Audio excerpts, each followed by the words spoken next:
This question is very interesting because I think it's an attempt by the author of the textbook to test you on your recall of special angles. So let's take a look at this one. They're telling us that cos theta is 1 over 2. And they're asking you to figure out cosine theta and tan theta would be in exact values. Well, first thing I would do is sketch my xy coordinate axes and create a location that will then fit for our triangle. We create a perpendicular there. This would be our angle theta. And what are they telling us? Cosine of theta is 1/2. And that would be 1, and that must be 2, because it's adjacent over hypotenuse for cosine.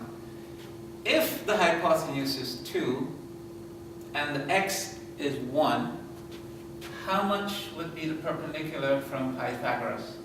Everybody knows that would be square root of 3, because the difference between 2 squared minus 1 squared. Now what has happened? This gives us the information now to solve for sine and tan. So here we go.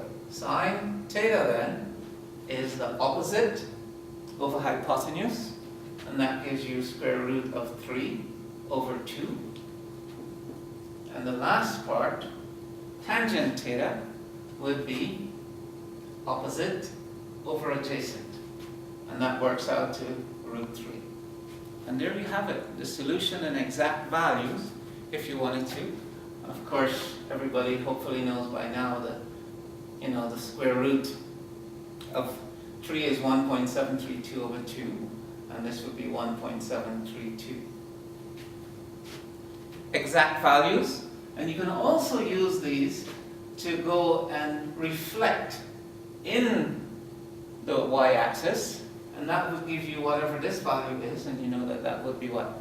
60 degrees. In reflecting in the y-axis, you will then be able to go and solve all the other values that is required for that quadrant. A very neat trick, or a better solution. This is something you would want to memorize because you can solve a number of angles without a calculator. And I think that would be just fantastic for your skill levels.